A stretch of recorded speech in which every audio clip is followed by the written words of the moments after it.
ಯಾರು ಇಂಡಿಯನ್? ಈ ಭೂಮಿ ಮೇಲೆ ನಿಜವಾಗಿಯೂ ಇರುವುದು ಎರಡೇ ದೇಶಗಳು, 100-200 ಅಲ್ಲ. ಇಬ್ಬರೇ ಇರೋದು, ಒಬ್ಬ ಭಾರತೀಯ ಮತ್ತೊಬ್ಬ ಪರಕೀಯ. ಇವರಿಬ್ಬರ ನಡುವೆ ಇರೋದು ಕೇವಲ ಗಡಿ ಅಲ್ಲ, ಅದೊಂದು ಘನಘೋರ ರಣಚಂಡಿ ಪ್ರಪಾತ. ಅದರೊಳಗೆ ಬೀಳುವವನು ಬೀಳಿಸುವವನು ಇಬ್ಬರೇ ಇರೋದು, ನಿಜಕ್ಕೂ ಇಬ್ಬರೇ, ಮಿಕ್ಕೆಲ್ಲವೂ ಕಪೋ ಕಲ್ಪಿತ.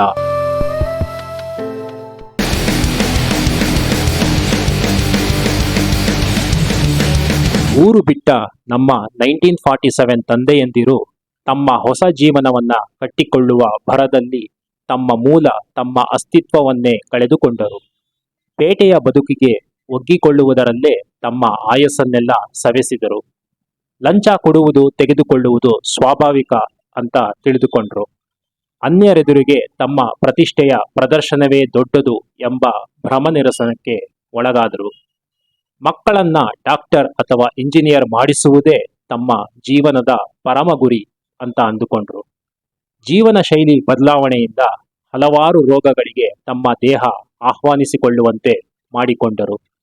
ಹೊರಗಡೆ ಮೈ ಮುರಿದು ಕೆಲಸ ಮಾಡುವ ಬದಲು ಒಳಗಡೆ ಮೈ ಮುದುರಿ ಕುಳಿತುಕೊಂಡು ಮಾಡುವ ಕೆಲಸಗಳು ಹುಟ್ಟಿಕೊಂಡವು.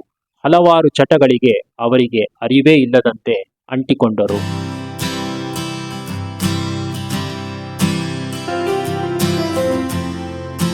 ಇವರನ್ನ ಹಿಂಬಾಲಿಸಿದ ನಮ್ಮ ತಾಯಂದಿರು ಮನೆ ಕೆಲಸ ಮಾಡುವ ಶೈಲಿಯನ್ನೇ ಬದಲಾಯಿಸಿಕೊಂಡರು. ಯಂತ್ರಗಳ ಮೊರೆ ಹೋಗುವುದು ಅನಿವಾರ್ಯವಾಯಿತು. ಅವುಗಳನ್ನು ಕೊಳ್ಳುವುದಕ್ಕೆ ದುಡ್ಡು, ಶ್ರಮ ಕಡಿಮೆಗೊಳಿಸಿಕೊಳ್ಳಲು ಅವನ್ನ ಉಪಯೋಗಿಸಿದ ಮೇಲೆ ಅದರಿಂದ ತಮಗೇ ಆದ ಹಾನಿಯನ್ನ ಪರಿಹರಿಸಿಕೊಳ್ಳುವುದಕ್ಕೆ. ಇದಕ್ಕೆಲ್ಲ ದುಡ್ಡು ಹೊಂದಿಸುವಷ್ಟರಲ್ಲಿಯೇ ಸಮಯ ಕಳೆಯಿತು. ಹಳ್ಳಿಗಳಲ್ಲಿ ಸಿಗುತ್ತಿದ್ದ ನೆಮ್ಮದಿಯ ಜೀವನವನ್ನ ಎಲ್ಲರೂ ಮರೆತರು.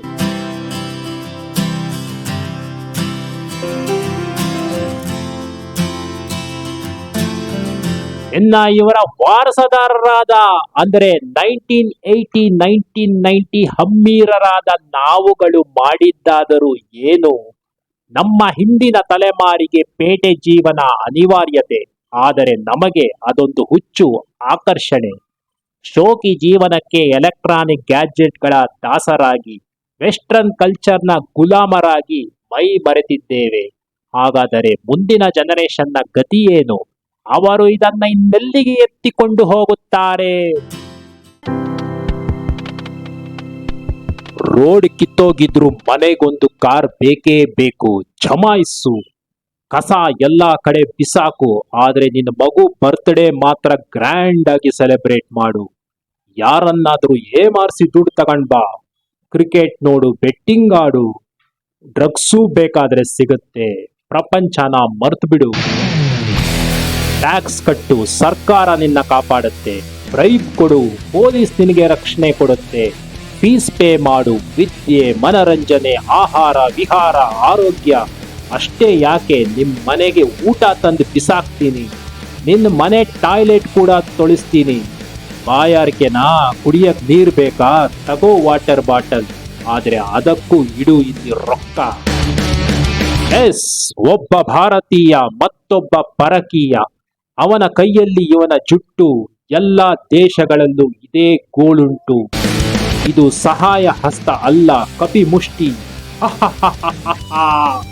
ಗ್ಲೋಬಲ್ ಧಮಾಕ.